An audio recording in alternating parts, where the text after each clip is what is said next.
Welcome to Nordic Sleep Tales.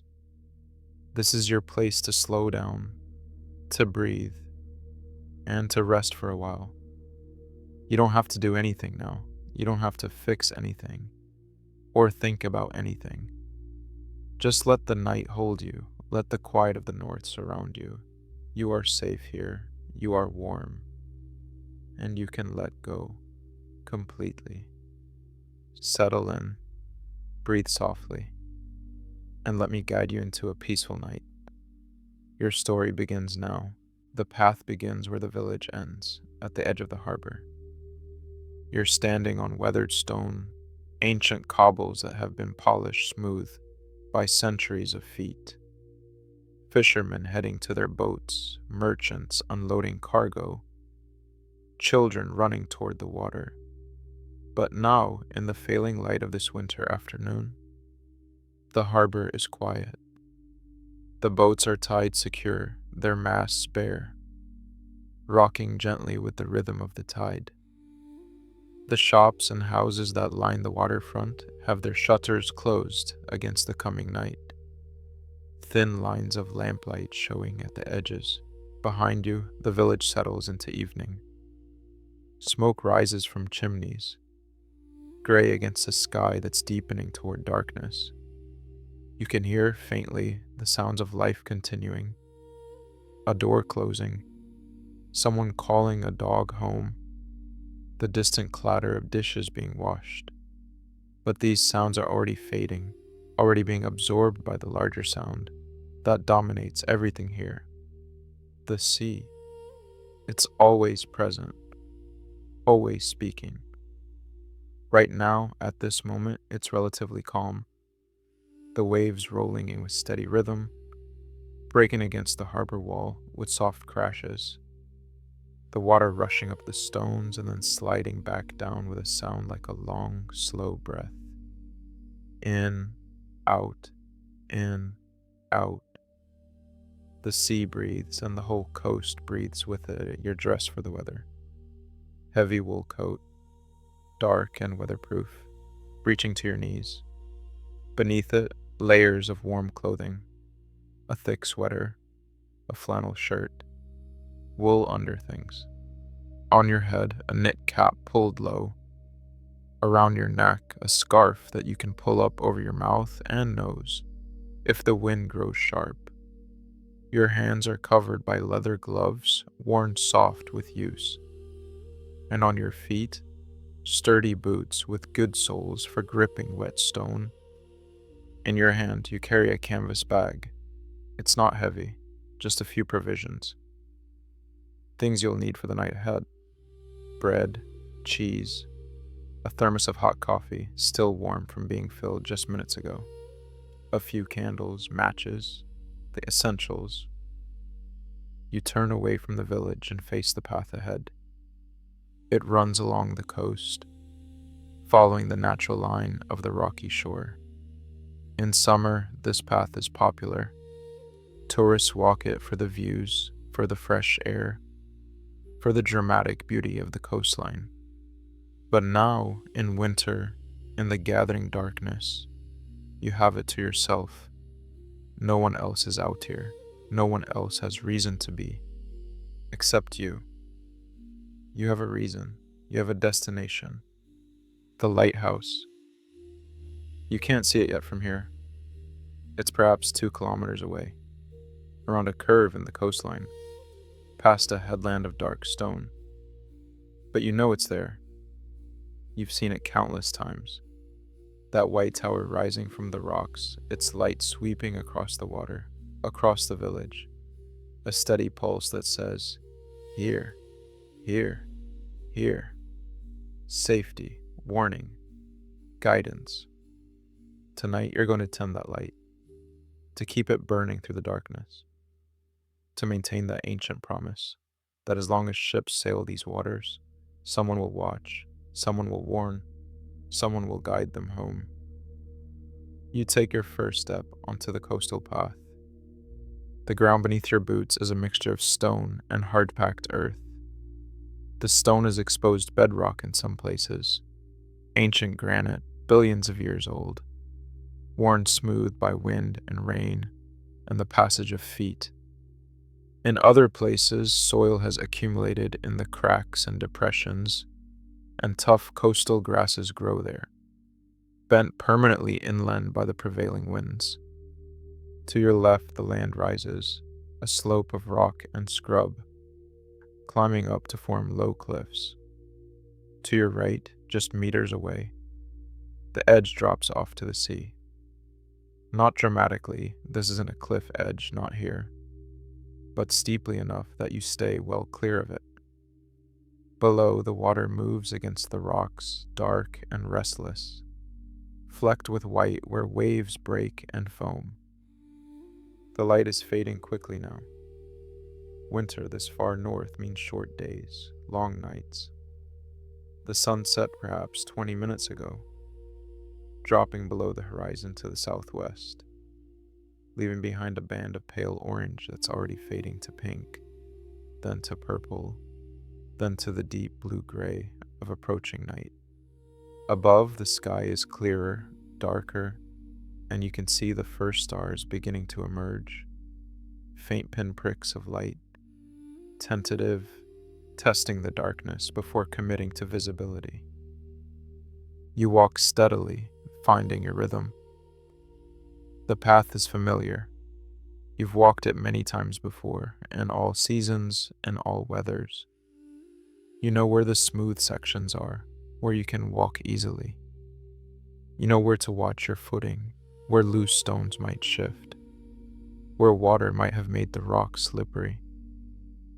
Your body knows this path, even if your conscious mind isn't tracking every detail. The sound of the sea grows louder as you move away from the shelter of the harbor.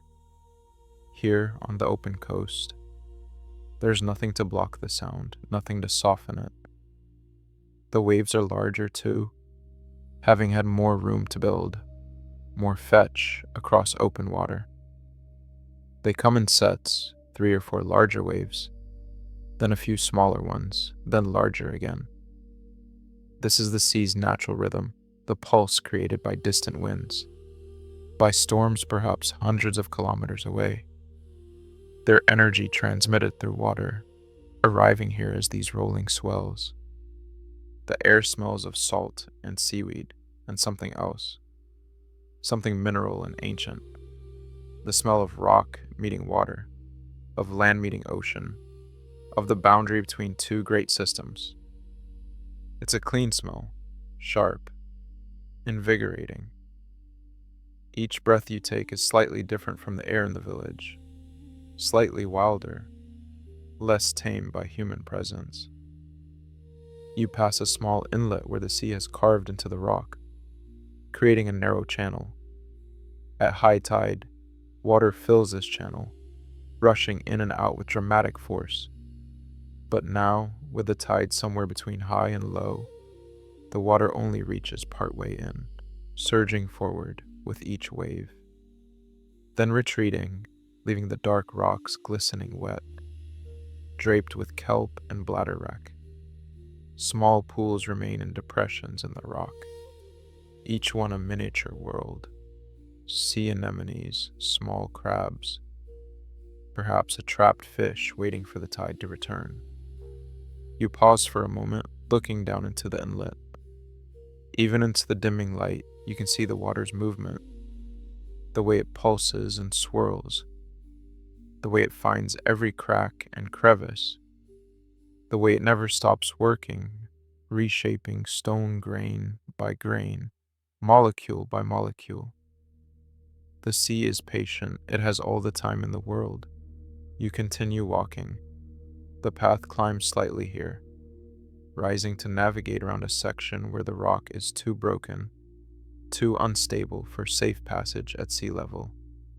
As you climb, your breathing deepens, your legs work harder.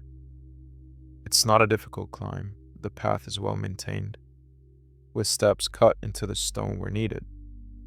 But it's enough to warm you, to make you aware of your body working, of your heart pumping, of your lungs expanding and contracting. At the top of the rise, you pause again. not because you need to rest, though the brief pause is pleasant, but because the view demands it. You can see farther from here. Behind you, the village is a cluster of lights now, warm yellow squares against the darkness.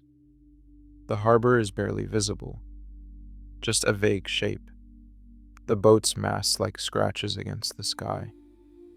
Beyond the village, the land rises into low hills, dark humps against the slightly lighter sky. Ahead, the coastline curves away, the path following it like a thread stitch to the land's edge. And there, yes, there it is. The lighthouse. Still distant, perhaps a kilometer away now, but visible. The tower rises white against the darkening sky, slender and graceful, despite its solid construction. And even as you watch, the light begins its sweep. A beam of concentrated brilliance, cutting through the gathering darkness, rotating steadily around the tower's top, illuminating a narrow sector of sea and sky before moving on. Around it goes, patient and regular, completing its circuit every 15 seconds. Sweep, darkness, sweep, darkness, sweep. Your destination, your purpose for tonight. You feel a small lift in your chest, seeing it, a sense of rightness, of things being as they should be. The light is burning. Soon you'll be there to tend it, to ensure it continues through the night. This is good work, important work, work that matters. You begin to descend from the rise, following the path, as it drops back towards sea level. The way down is steeper than the way up, and you go carefully, placing each foot with intention, testing your weight before committing fully. The stone is dry now, but you know from experience how quickly that can change. A splash from a large wave, a brief rain shower, even heavy mist can make these rocks treacherous. As you descend, the sound of the sea grows louder again. You're close to it now, close enough that you can feel the spray when larger waves hit the rocks below. Tiny droplets of salt water carried on the air touch your face, your hands. They're cold but not unpleasant, refreshing, invigorating, reminding you that you're alive, that you're here, in this place, at this time. The path levels out and continues along the coast. You're walking on what's essentially a shelf of rock here, perhaps 5 meters above the waterline. To your right, the sea continues its endless motion. To your left, the land rises more steeply now, forming low cliffs of dark stone streaked with white, where birds nest in summer, though the birds are gone now, migrated south to warmer waters, or at least to less exposed coasts. You notice how the light continues to change. The band of color in the western sky has faded almost completely now. The sky overhead is definitely night, deep blue verging on black, with more stars visible every moment, but there's still a quality of twilight to the air, a sense of transition not quite complete. This is the long northern dusk, the gradual shift from day to night that can take hours in winter, as if the sun is reluctant to fully yield to darkness. Your eyes are adjusting well. What seemed dark 10 minutes ago now seems perfectly navigable.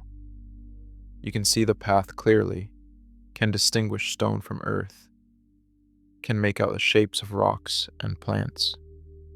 Your pupils have dilated, allowing in more of what light remains, starlight, the faint glow of the sky, the reflected light from the sea, and, increasingly, the regular sweep of the lighthouse beam. Each time the beam passes over you, the world suddenly illuminates. For just a second, everything is visible in stark clarity. The path ahead, the rocks beside it, your own hands, the canvas bag you carry. Then darkness returns as the beam sweeps on, across the water, toward the horizon, toward any ships that might be out there in the night. Then, 15 seconds later, it returns, and the world blazes bright again.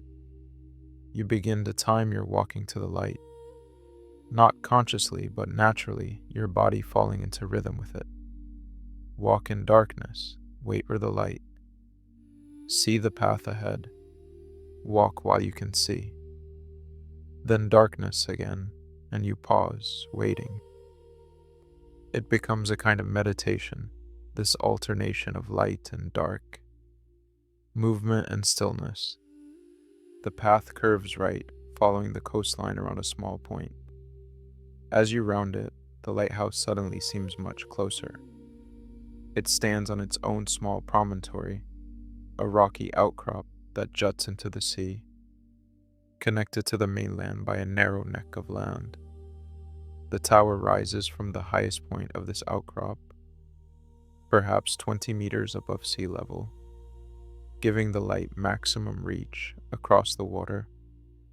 You can see more details now. The tower is perhaps 15 meters tall, cylindrical, built from stone that's been painted white, though the paint is weathered, stained in places by salt and moisture. About 2/3 of the way up, there's a narrow gallery that runs around the outside of the tower, protected by an iron railing, and at the top, the lantern room, a many-sided structure of glass and metal, and within it, the light itself, rotating steadily, endlessly, doing its work. At the base of the tower, you can see the keeper's cottage, a small, sturdy building, low to the ground, built to withstand the storms that must batter this exposed location. Its windows show no light. It's been unoccupied for the day, waiting for the night keeper to arrive. That's you. You're the one who'll bring it back to life, who'll light the lamps and stoke the fire and make this space habitable for the hours of darkness ahead. The path continues toward the lighthouse, but it's getting rougher now. Fewer people come this far, and the path shows it. Less worn, more overgrown, with those tough coastal grasses, more interrupted by bare rock. You slow slightly, picking your way more carefully, not wanting to twist an ankle or take a fall this close to your destination. To either side, the land has been sculpted by wind and salt spray.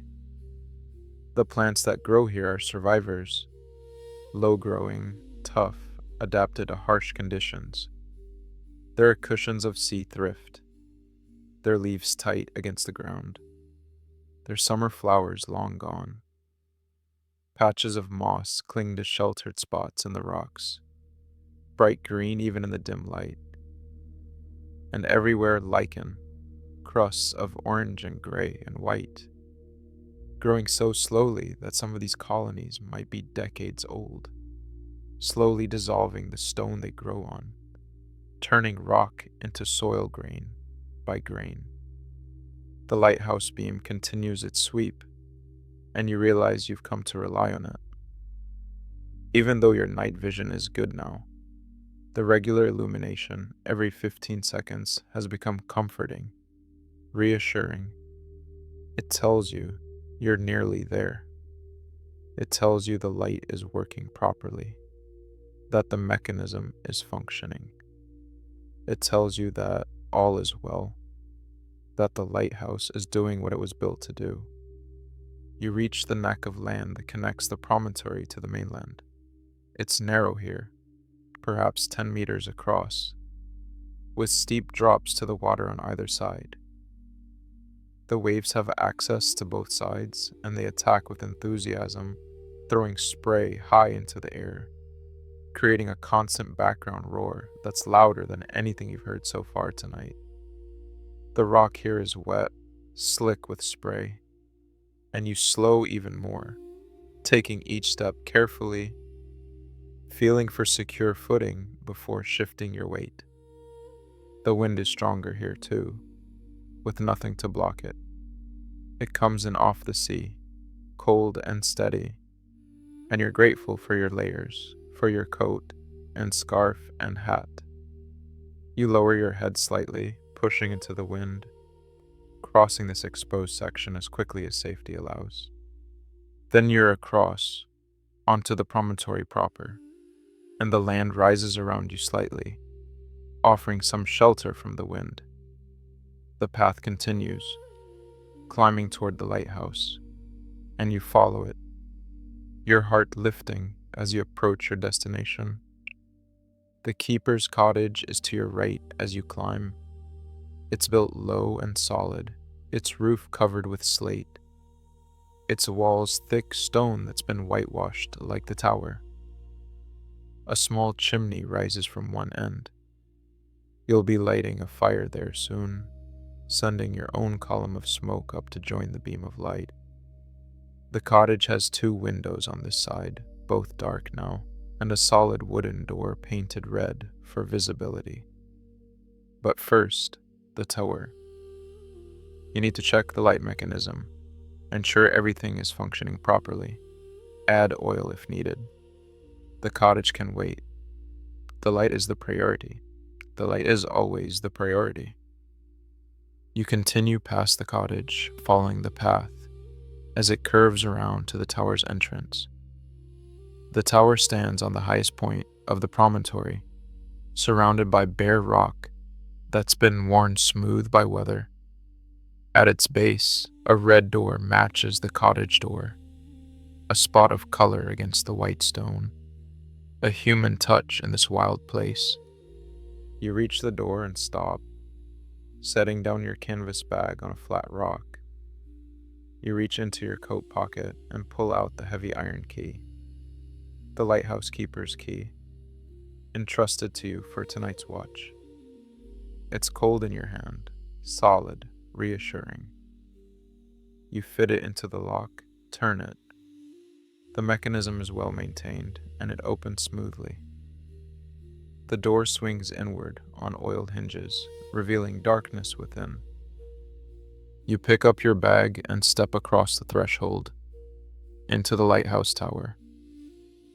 The air inside is different, still cold, but still protected from the wind. There's a smell of stone and iron and lamp oil, a functional smell, the smell of a working building. You can't see much. The only light is what comes through the open door and what filters down from the lantern room far above. But your hand knows where to go, reaching to the right, feeling the shelf, finding the matchbox that's always kept there, finding the candle beside it. You strike a match, the scratch and flare of it loud and bright in the confined space, and touch it to the candle's wick. The flame catches, grows, steadies, and suddenly you can see. You're in a circular room, perhaps 4 meters across. The walls are bare stone curving away on either side. Directly ahead, a spiral staircase begins. Iron steps attached to the inner wall, climbing up and up following the curve of the tower, rising toward the lantern room above. Along the outer wall, shelves hold supplies. Spare parts, tools, containers of lamp oil, cleaning supplies. Everything neat, everything in its place, everything ready for the keeper's use. You close the door behind you, shutting out the sound of the wind and waves, and begin to climb the stairs. Your boots ring on the iron steps, echoing in the tower's circular space. The sound is rhythmic, musical almost. Step, ring, step, ring, step, ring. You climb steadily, one hand on the outer wall for balance, the other holding the candle.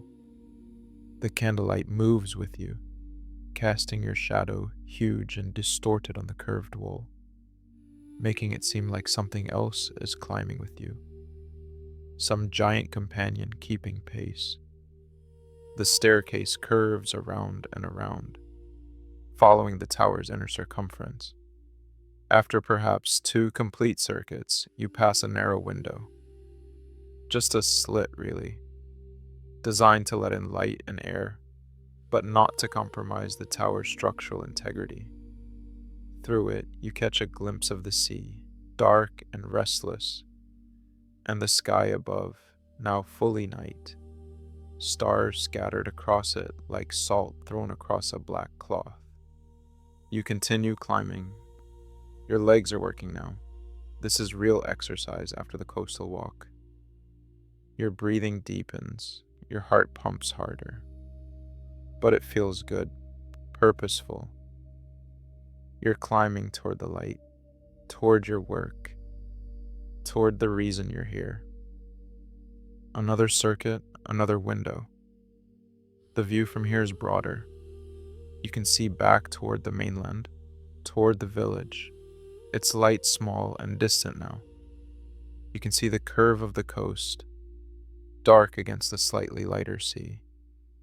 You can see, or think you can see, the path you walk to get here, though it might just be your imagination, filling in what your eyes can't quite distinguish. One more circuit, and you reach the top of the stairs. They end at a trapdoor in the ceiling, or rather, in the floor of the lantern room. You set the candle on a step, freeing both hands, and push up on the trapdoor. It's heavy, solid wood, designed to seal tightly. But it's balanced well, and it lifts easily, swinging up and over on its hinges. Light floods down, brilliant light, from the rotating lens above. And sound too, the steady mechanical sound of the clockwork mechanism that turns the lens. A rhythmic clicking and ticking, the sound of gears engaging, of weight slowly descending, of human ingenuity turned to useful purpose. You climb up through the trapdoor into the lantern room, and the world transforms. You pull yourself up through the trapdoor and stand in the lantern room, and for a moment, you can only stare. The room is many-sided, octagonal, you realize, with each wall made almost entirely of glass. Heavy panes, thick enough to withstand the storms that must batter this exposed place, held in iron frames that are painted white. Through these walls of glass, the world extends in every direction. The sea surrounds you, vast and dark.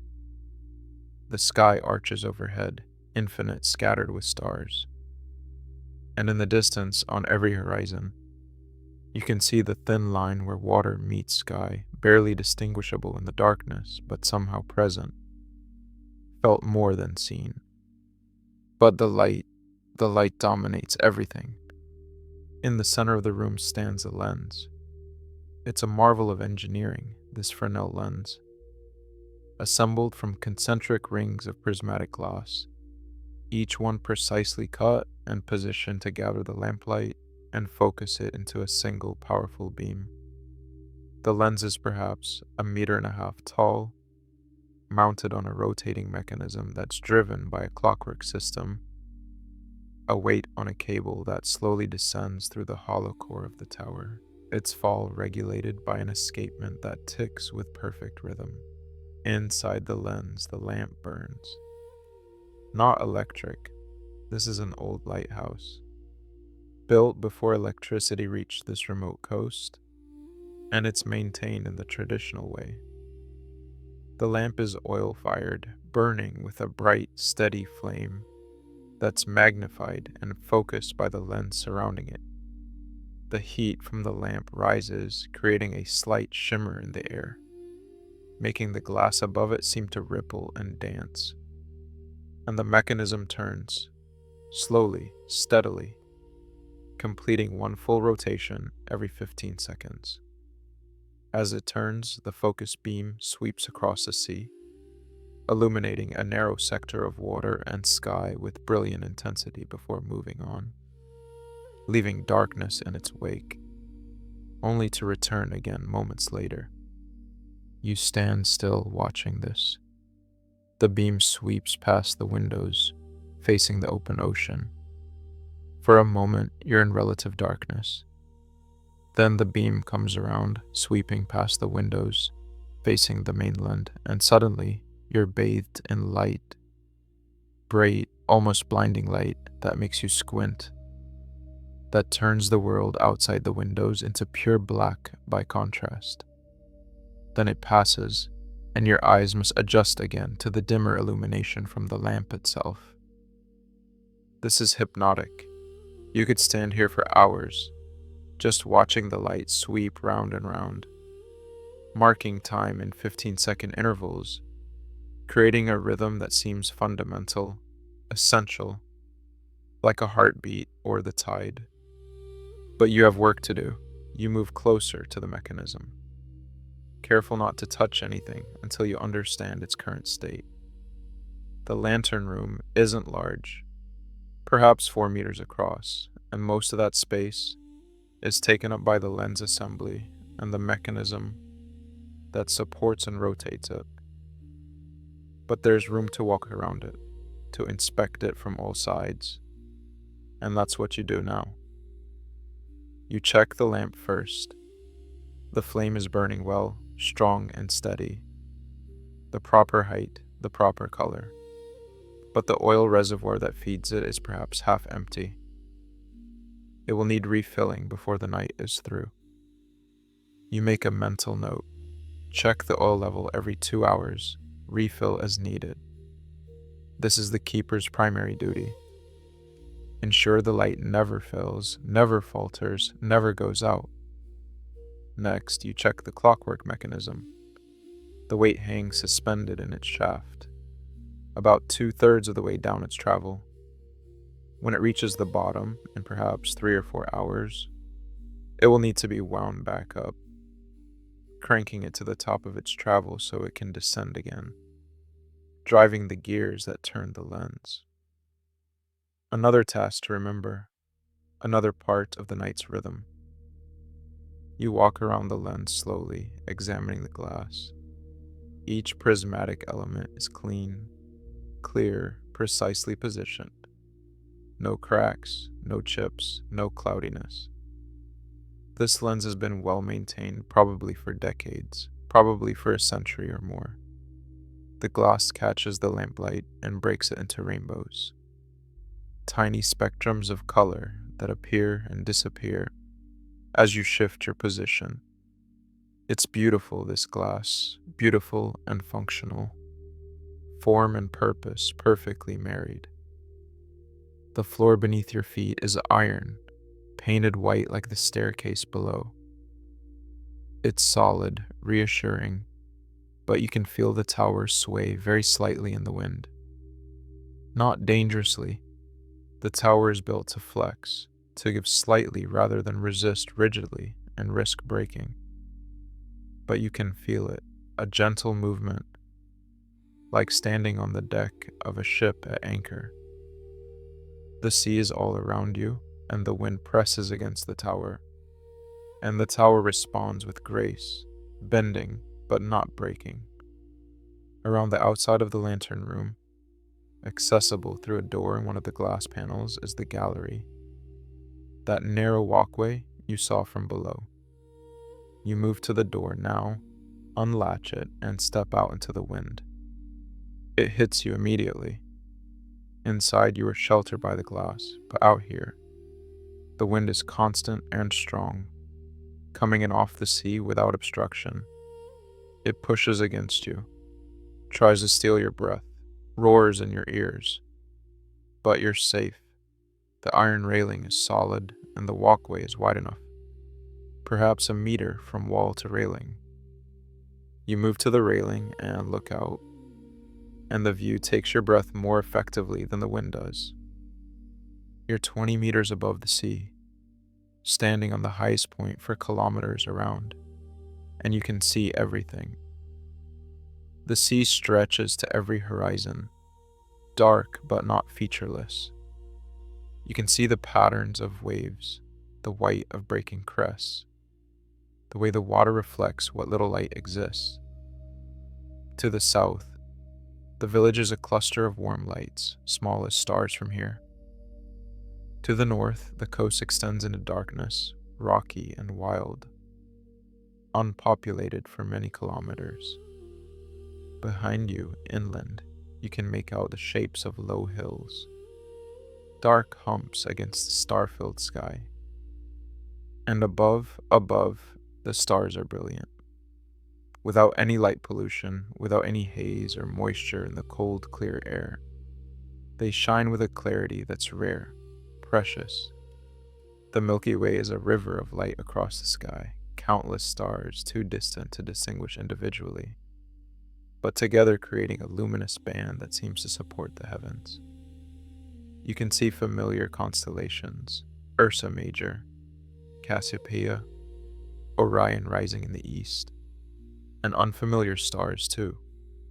Too many to count, too many to name, each one a sun, perhaps with its own planets, perhaps with its own observers looking back across the incomprehensible distances. Every 15 seconds, the beam sweeps past you, illuminating the gallery, the railing, your own hands gripping the iron. Then darkness returns, and your eyes must readjust to the starlight, to the faint glow from the sea. Then light again, regular as clockwork, which of course, it is. You stand there for several minutes just experiencing this. The wind, the height, the view, the light, the sense of being on watch, of being the guardian of this place, of tending this beacon that warns and guides and promises safety to any ship that might pass in the night. But the cold is finding its way through your layers now. Standing still lets the chill accumulate, and your fingers on the railing are beginning to feel numb despite your gloves. It's time to go back inside, time to attend to the next tasks. You return through the door, latching it securely behind you, and the sudden absence of wind feels like warmth, though the temperature inside the lantern room isn't much different from outside. It's just still, protected, and that makes all the difference. You descend the spiral stairs, your boots ringing on iron again, the sound echoing down the hollow core of the tower. The mechanism above continues its work. The light continues its sweep. The weight continues its slow descent. Everything is functioning as it should. You've checked. You've confirmed. Now you can attend to your own needs, warmth, food, rest. At the bottom of the stairs, you retrieve your canvas bag and let yourself out through the red door, locking it carefully behind you. The cottage is just meters away, its dark windows waiting to be illuminated, its cold hearth waiting for fire.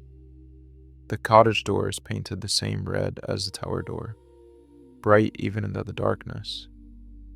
You unlock it, another heavy key, another well-maintained lock, and step inside, feeling for the shelf you know is just beside the door, finding the matches and candle that are always kept there, just like in the tower.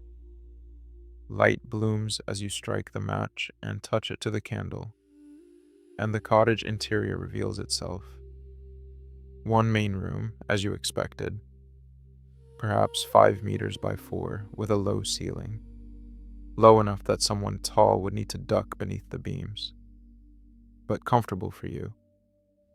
The walls are thick stone, plastered and whitewashed on the inside, speaking of solidity, of protection from the elements. The floor is wide wooden planks, worn smooth by decades of footsteps. Against the left wall, a stone fireplace, its hearth swept clean, firewood and kindling stacked neatly beside it. Above the mantel, a few simple items: a clock that stopped, its hands frozen at some forgotten time, an old barometer, its needle steady in the middle range, a photograph in a simple frame, so faded you can barely make out the image. A man in a keeper's uniform, standing beside the lighthouse, sometime long ago. To the right, a small kitchen area, an iron stove for cooking, cold now, but ready for use. A simple sink with a hand pump for water. Open shelves holding basic supplies, plates, cups, utensils, a few pots and pans. A small table with 2 chairs, the wood, dark with age. And against the back wall, a bed.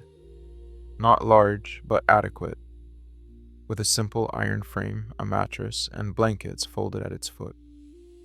Above the bed, a small window looks out toward the sea, curtained now, shutting out the night. The cottage is cold.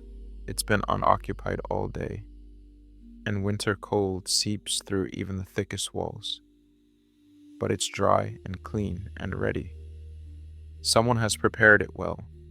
Probably the daykeeper, the person whose shift ended when yours began. Fresh water in the pitcher on the kitchen counter.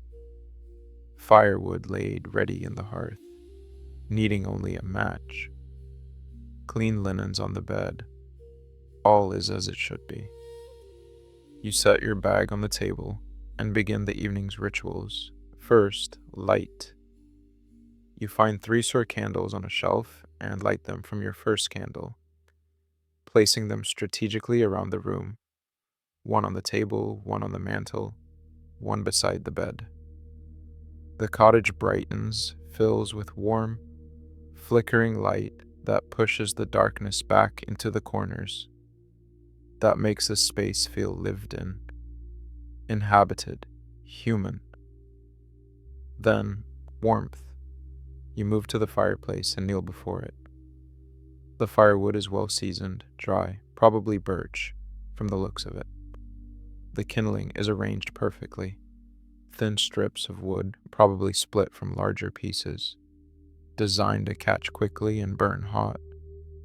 Beneath the kindling, someone has tucked twisted pieces of newspaper, brown with age, ready to take the first flame.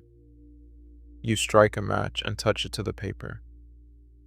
It catches immediately, the flame spreading across the twisted surface, finding the kindling, beginning its work.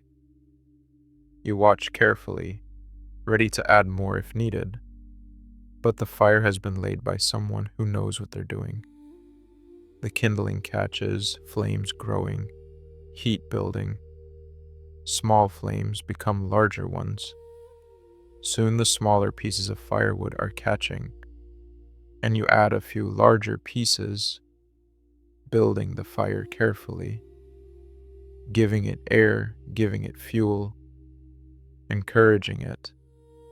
Within 5 minutes, you have a proper fire going, flames dancing over the wood, heat beginning to radiate out into the room, the sound of crackling and popping as pockets of trapped moisture or resin heat and burst. You position the fire screen carefully in front of the hearth. Safety first, always, especially in a place like this where help is far away. And stand, brushing your hands clean. Already the cottage feels different.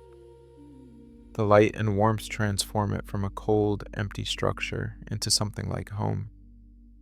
The stone walls that seemed forbidding now seem protective. The sparse furnishings seem sufficient rather than meager. This is a place designed for function, for providing what's needed without excess. And right now, what it provides is exactly what you need. You remove your outer layers, coat, scarf, hat, gloves, and hang them on hooks by the door.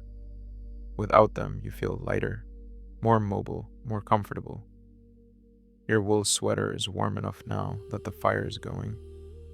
You unlace your boots and set them by the hearth to dry. They're slightly damp from spray and snow, and the warmth will help them. In your thick socks, you pad over to the kitchen area. Your stomach reminds you that you haven't eaten since before you left the village, and while you're not ravenously hungry, your body needs fuel, especially after the walk and the climb and the cold. You open your canvas bag and begin to unpack. The bread you brought, wrapped in cloth, still fresh. A wedge of hard cheese, the kind that keeps well. A small jar of pickled herring. Traditional food. Practical food.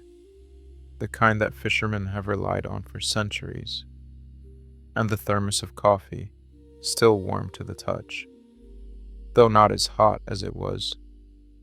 You find a plate on the shelf and begin to assemble a simple meal. Slice the bread. The knife on the counter is sharp, well maintained like everything here. Cut several pieces of cheese. Arrange a few pieces of herring on the plate. You pause, considering, then go to the shelves and discover, with pleasure, a small jar of mustard. Perfect. A dollop of that will complement everything. You carry your plate to the table and sit in one of the wooden chairs. It creaks slightly under your weight. Not weakness, just age, character. You pour coffee from the thermos into one of the cups from the shelf. The liquid is still steaming, still fragrant with that distinctive coffee smell that's both bitter and comforting. You eat slowly, deliberately, savoring each bite. The bread is dense and satisfying, the kind you have to chew, that requires work from your jaw. The cheese is sharp and salty, with crystalline deposits that crunch slightly between your teeth, signs of age, of proper aging. The herring is tender and tangy, the vinegar and spices a bright contrast to the richness of the cheese, and the mustard ties it all together, adding heat and complexity. Between bites, you sip the coffee. It's black, strong, slightly bitter, and warming from the inside out. You can feel it spreading through your system, the caffeine beginning its gentle work, sharpening your mind slightly, keeping you alert for the night's watch ahead. As you eat, you listen to the cottage settling around you. The fire crackles and pops. The wind pushes against the walls. But they're solid, unmoved. Somewhere, a timber creaks as it expands or contracts with temperature changes. The cottage has its own voice, its own language, and you're learning to understand it. Through the window above the sink, uncurtained, you can see the lighthouse tower, white against the darkness, and every 15 seconds, the beam sweeps past, illuminating the cottage's exterior briefly before moving on. That light is your responsibility tonight. Every time you see it sweep past, you're reminded. The light is burning, the mechanism is turning, all is well. But in a few hours, you'll need to check again, to wind the mechanism, to add oil, to ensure the light continues through the dark hours until dawn. You finish your meal and sit for a moment, cradling the warm cup in both hands, just being still. The walk here seems long ago now, almost dreamlike. The village might as well be in another world. Here, in this cottage, beside this fire, on this rocky promontory surrounded by sea, you exist in a different realm, a simpler realm, a realm where your duties are clear, your purpose defined, your needs few and easily met. After a while, you rise and take your plate and cup to the sink. You pump water from the hand pump. It takes several strokes before the water comes, cold and clear, probably from a cistern that collects rainwater, and rinse your dishes clean, setting them to dry in a cloth beside the sink. The fire is burned down slightly while you ate.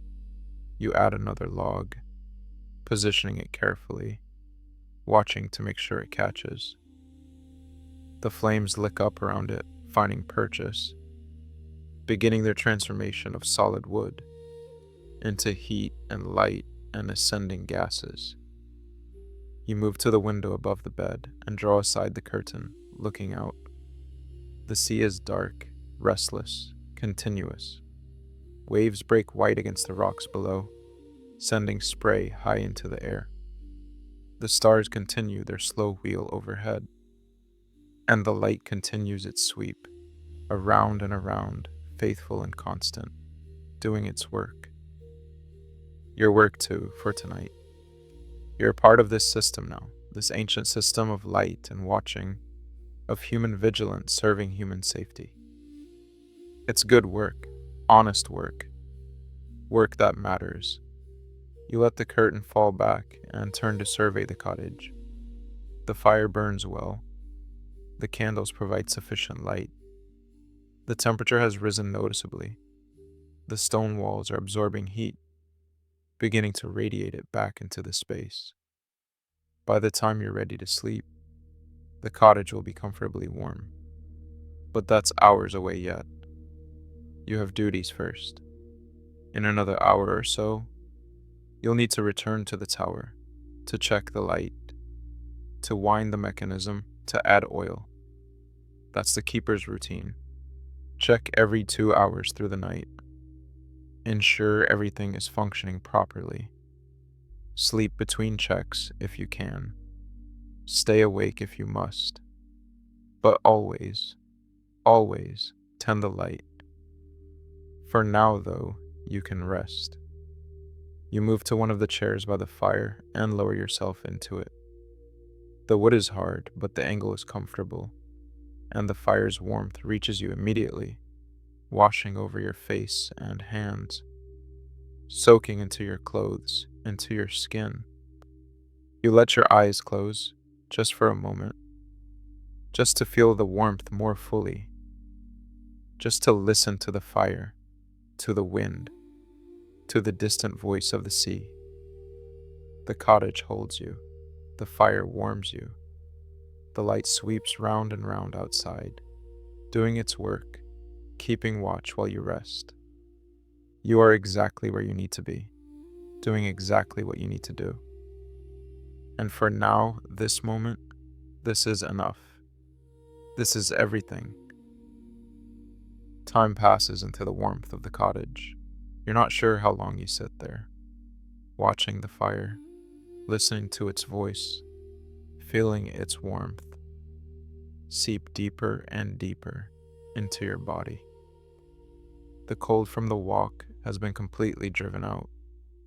Your muscles, which were working hard earlier, have relaxed fully. Your mind has settled into a pleasant quietness, not empty, but peaceful. Thoughts drifting slowly like clouds across a summer sky. But the clock in your internal sense of time tells you it's been long enough. An hour, perhaps slightly more. Time to check the light again. Time to fulfill your duty. You rise from the chair, feeling a pleasant stiffness, the kind that comes from sitting still after exertion, from muscles cooling and settling. You stretch, reaching your arms above your head, hearing small pops and clicks as joints adjust. Your body feels good, tired in a healthy way, but capable, ready for the night's work. You pull on your boots again. They're warm now, from sitting by the fire, dry and comfortable. You don't need all your outer layers for the short walk to the tower, but you take your coat and wind your scarf around your neck. The wind will be waiting outside, and even a short exposure requires respect. Before leaving, you check the fire. It's burned down to a bed of coals, glowing red and orange, pulsing with stored heat. You add 2 more logs, positioning them to catch quickly, to burn steadily while you're gone. The cottage will stay warm. When you return, it will welcome you back into its warmth. You take one of the candles from the table. The others can continue burning, giving life to the space while you're away, and let yourself out into the night. The wind greets you immediately, but it's no surprise now. You've acclimated to it, learned its patterns, its intensity. It's steady tonight, not gusting, not variable. Just a constant pressure from the sea, cold and clean and relentless. The beam sweeps past as you walk toward the tower, sudden brightness, then darkness again. You've learned to anticipate it, to use it. Walk when you can see, pause when darkness returns. Wait for the next sweep. 15 seconds, always 15 seconds. Reliable as the tide, as the stars, as the turning of the earth. You reach the red door and unlock it, stepping into the tower's base. The air here is still, protected, slightly warmer than outside, but still cool. You light your way with the candle, its flame steady now that you're out of the wind, and begin the spiral climb once more. Your legs remember this. The rhythm of the stairs, the curve of the wall under your hand, the height of each step. Round and round, climbing in a tightening spiral, following the tower's inner circumference upward. The sound of your boots on iron echoes in the hollow space, bouncing off stone walls, creating a kind of music. Step, ring, echo, step, ring, echo. You pass the windows into the tower's wall, each one offering a brief glimpse of the world outside. The sea, darker now in the deeper night. The stars, brighter without any competing light from the village, which has surely dimmed as people go to sleep. The beam, visible from inside now, sweeping past the windows, illuminating the iron stairs briefly before moving on. At the top, you push open the trapdoor and climb into the lantern room, and you're struck again by how the space transforms perception. Suddenly, you're surrounded by glass and light, and the vast darkness beyond. The mechanism continues its patient work. Tick, click, turn, tick, click, turn. The weight still descending, the gears still engaging, the lens still rotating. You move to the lamp first, checking its flame. Still burning well, strong and steady, but the oil reservoir has dropped noticeably, perhaps a quarter full now. Time to refill. You find the oil can where it's stored, on a shelf built into the wall below the windows. It's heavy, 5 liters of lamp oil, thick and viscous, with that distinctive petroleum smell. You unscrew the cap on the lamp's reservoir and carefully pour, watching the level rise, stopping when it reaches the full mark. You don't want to overfill. Oil expanding with heat could overflow, could create a fire hazard. Just to the line, precise, careful. You replace the cap, wipe a small drip with a cloth kept for that purpose, and return the oil can to its shelf. Task 1 complete. Next, the mechanism. You move to where the weight hangs in its shaft, suspended on its cable. It's descended perhaps another half meter, since you checked it earlier. In another hour or two, it will reach the bottom and need winding. But you can wind it now, save yourself a trip later in the night. The winding mechanism is elegant in its simplicity, a crank handle that folds out from the mechanism's housing, attached to gears that raise the weight back to the top of its travel. You unfold the handle, position yourself comfortably, and begin to crank. It's hard work. The weight is heavy, it has to be, to provide enough force to turn the massive lens assembly for hours without winding. Your arms strain, your shoulders work, your breathing deepens with effort, but the mechanism is well maintained, the gears are smooth, and steady pressure brings results. Round and round you crank, and slowly, the weight rises. You can hear it climbing in the shaft below, the cable taking up, the weight ascending. The sound changes as it rises. Deeper tones from deep in the tower, higher tones as it approaches the top. You keep cranking, steady and rhythmic, until finally you feel the resistance change. Feel the weight reach the top of its travel. Feel the mechanism lock into place. You fold the crank handle back into its housing, flexing your fingers, rotating your shoulders. That's hours more life for the light, hours more rotation, hours more sweeping beams reaching out across the water to warn and guide. You walk slowly around the lens, inspecting the glass again, checking for any issues. Everything is clear, clean, functioning perfectly. The lamp burns, the lens rotates, the light sweeps. All is as it should be. You move to the door leading to the outside gallery. You don't need to go out there again. But something calls you. The night, the height, the vast darkness filled with stars. You unlatch the door and step out into the wind. It's colder now. Deeper into the night, the temperature has dropped further. Your breath clouds immediately torn away by the wind. But the view justifies any discomfort. The stars have multiplied, or perhaps your eyes have grown more sensitive, more capable of seeing faint light. The Milky Way is a river of light overhead, broader and brighter than you've ever seen it. Individual stars shine with colors you normally wouldn't notice.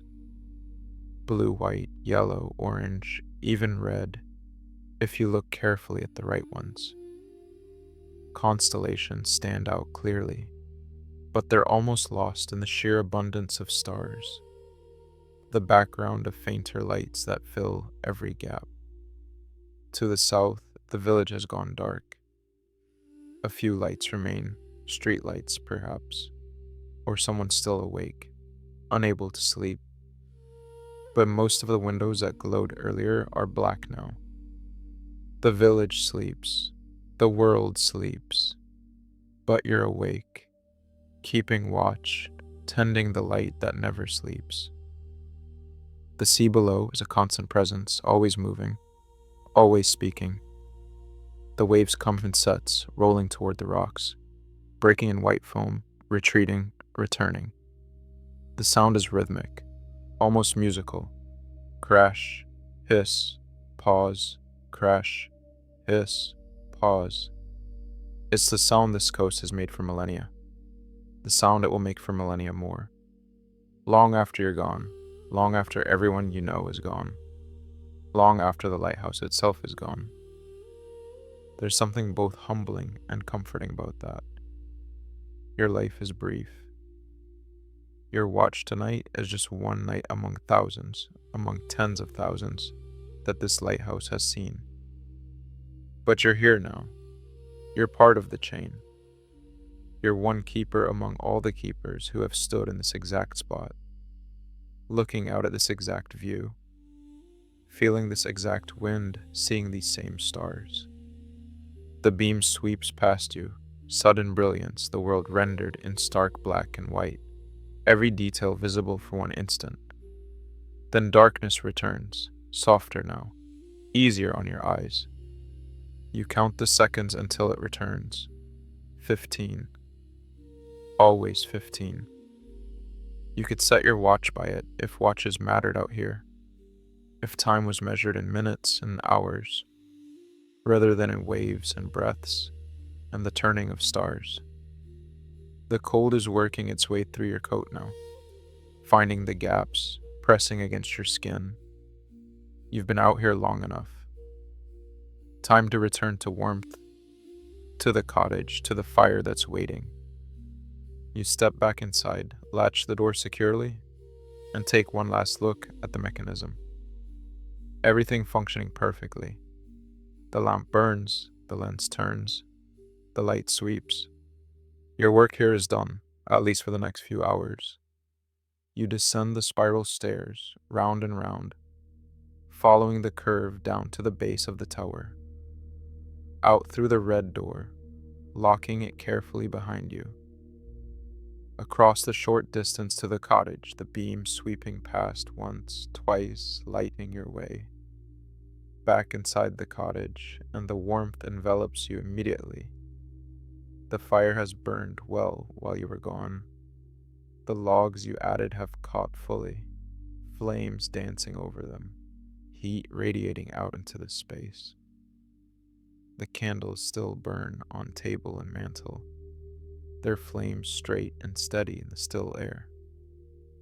You remove your coat and boots again, hang the coat, set the boots by the fire. Your body is tired now in a deeper way, not just from the walk, not just from the work of winding the mechanism, but from the accumulated tiredness of the day, from hours of being awake and alert, from the slight but constant stress of responsibility. You're ready to rest more fully now, ready to sleep if sleep will come. But first, a few more tasks, small rituals that make a space comfortable, that prepare it for sleep. You go to the kitchen and pump more water, drinking deeply from the cup. The water is cold and clean, and you can feel it traveling down your throat, into your stomach, spreading through your system. Hydration, essential, simple. You bank the fire, rearranging the logs so they'll burn slowly, adding one more piece that's large and dense, that will burn for hours without needing attention. You adjust the damper, controlling the airflow, ensuring the fire has enough oxygen to keep burning, but not so much that it will consume the wood too quickly. This is an art, fire tending. Something you learn by experience, by watching, by paying attention to how fire behaves. You blow out 2 of the candles, the one on the table, the one on the mantel. You leave the one by the bed, burning for now. You'll need its light a bit longer. You move to the bed and begin to prepare it. Pull back the blankets, thick wool, woven in traditional patterns, heavy and warm. Fluff the pillow, adjusting it to the right height, the right firmness. The sheets beneath the blankets are clean linen, slightly rough in that way that good linen is, the kind that softens with use but never loses its strength. You sit on the edge of the bed and the mattress accepts your weight. It's firm but not hard, stuffed with something that gives support without being rigid. Horsehair perhaps, or wool. Whatever it is, it's comfortable, shaped by years of use into a form that cradles a human body. You remove your thick sweater, folding it and laying it on the chair. Your inner shirt is enough. The cottage is warm now, and the blankets will be warm, and you don't need heavy layers for sleeping. You keep your wool socks on, your feet are warm, and the weight of blankets can make feet cold if they're bare. You swing your legs up onto the bed, shifting back until you can lean against the wall, the pillow behind you. From here, you can see the whole cottage, the fire burning in its hearth, flames lower now, but still present, coals glowing red beneath. The dark windows curtained except for the one above the kitchen sink, through which you can see the lighthouse tower, standing white against the darkness. And every 15 seconds, the beam sweeps past. Visible through that window, a regular pulse of light that reminds you, all is well. The light is burning. Your work is being done. You're not quite ready to lie down yet. Not quite ready to close your eyes and surrender to sleep. So you sit, breathing slowly, watching the fire, listening to the night. The wind continues outside, but it's distant now, muffled by the thick stone walls. You can hear it, but it can't reach you. It's part of the night's voice, part of the background, but it poses no threat. You're inside, you're protected. The cottage is solid, built to withstand far worse than tonight's steady wind. The sea continues its rhythm too. Even through the walls, even over the wind, you can hear it. The deep, low sound of waves meeting rock. The eternal conversation between water and stone. It's a sound that's both powerful and peaceful, a reminder of forces far larger than any human concern, but forces that follow patterns that can be predicted, that can be lived with. Your breathing has synchronized with something, with the waves perhaps, or with the rhythm of the sweeping light, or with some internal clock that knows what rest looks like. In, pause, out, pause, slow, deep, easy. Your eyelids are growing heavy. The warmth, the darkness, the comfort of sitting still after a day of movement, all of it is pulling you towards sleep. Your body wants it. Your mind is ready for it. The night's work is done, at least for now. In a few hours, you'll need to wake, to check the light again, to ensure all is well. But for now, you can rest. You shift down, lowering yourself, until you're lying on your back, your head on the pillow, your body straight along the mattress. The blankets are still folded at your feet, and you reach down, pulling them up, spreading them over yourself. The weight is wonderful, substantial, comforting, like a gentle pressure that tells your nervous system it's safe to power down. You adjust slightly, finding the perfect position. Your head settles into the pillow. Your shoulders relax into the mattress. Your arms rest at your sides, hands on your stomach. Your legs stretch out, finding the cool spots at the bottom of the bed. Your wool-covered feet warm and comfortable. You reach over and blow out the last candle. The flame disappears with a soft puff, and darkness fills the cottage. Not complete darkness, the fire still glows, providing just enough light to see shapes, to distinguish the darker darkness of objects from the lighter darkness of open space. And every 15 seconds, the beam sweeps past the window, a brief flash of light that illuminates the cottage's interior, showing everything clearly for just a moment before moving on. You close your eyes. Behind your closed lids, you can still sense the light's passage, a brightening every 15 seconds. Then darkness again. It's rhythmic, hypnotic, like a heartbeat, like breathing, like waves on a shore. Your body sinks into the mattress. The weight of the blankets presses down gently. The warmth they create wraps around you, a cocoon of comfort. Your muscles release their last holding, their last tension. Your jaw unclenches, your forehead smooths. Your whole body softens, settles, surrenders to rest.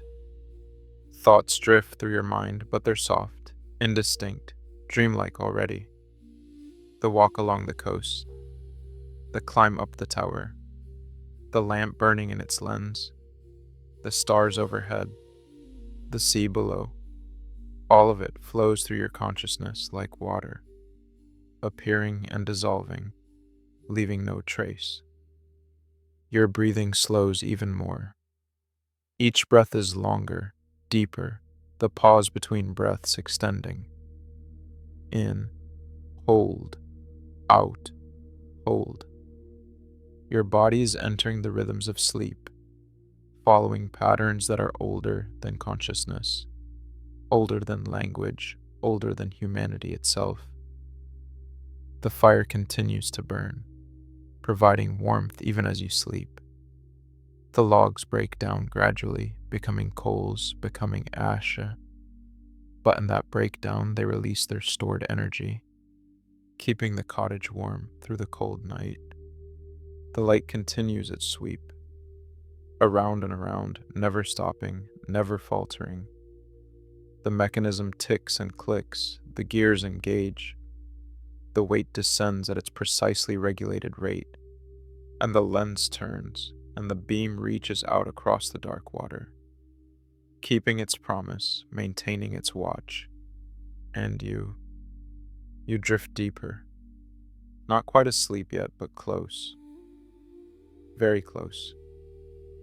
In that threshold space where the boundaries blur, where you're not sure if you're still aware or already dreaming, where thoughts and dreams interweave until you can't distinguish one from the other. An image, the sea, vast and dark, stretching to every horizon. It's there, and then it's not, replaced by stars, countless stars, more stars than you've ever seen. Then the lighthouse tower, white against darkness, the light sweeping. Then the cottage, warm and safe, the fire glowing, images flowing into each other, melting, transforming, losing their edges. Your body is completely relaxed now. Every muscle has let go. Your weight is fully supported by the mattress, by the bed, by the solid earth beneath the cottage. You're held. You're safe. You're at rest. The sound of the sea continues, muffled but present. The wind continues, steady and patient. The fire crackles softly, occasionally, as pockets of resin heat and pop. The cottage breathes around you, its timbers expanding and contracting minutely with temperature changes, creating soft creaks and whispers that speak of age and solidity. And the light continues its sweep. Even through your closed eyes, even from the edge of sleep, you're aware of it. 15 seconds. Brightness. 15 seconds. Brightness. A metronome marking time, marking your descent into sleep, marking the night's passage. Your breathing is barely perceptible now. So slow, so deep, so peaceful. The breathing of someone who has worked and rested, and is now surrendering to the body's need for sleep, for restoration, for the repair and renewal that happens in these quiet hours of darkness. Let yourself go now, completely, deeply, into the peace that waits. The cottage holds you, the bed supports you, the blankets warm you, the night surrounds you, and the light keeps watch, sweeping round and round, doing its work while you rest, keeping faith with all the ships that might pass, with all the keepers who have tended this light before you, with the ancient human promise to help each other through the darkness. You are safe. You are warm. You are at peace. And slowly, gently, so gradually, you can't mark the moment it happens. You cross over from waking into sleep. Deep sleep, restful sleep, the kind of sleep that heals and renews. Your body continues its work, breathing, heart beating, blood flowing, cells repairing, memories consolidating, but you are no longer aware of it. You've slipped beneath consciousness into that deep place where the self dissolves, where there is no thought, no worry, no awareness of time or place or identity. Just being, just rest, just the profound peace of sleep. The fire burns lower. The coals pulse with stored heat. The cottage grows quieter as the night deepens. The light continues its sweep. Around and around. 15 seconds, forever. Faithful, constant, true. And you sleep. Deeply, peacefully, completely. Held by this place, by this night. By the ancient rhythms of sea and sky and the turning earth. The lighthouse stands, the light burns, the keeper rests, and all is well. All is peaceful. All is exactly as it should be.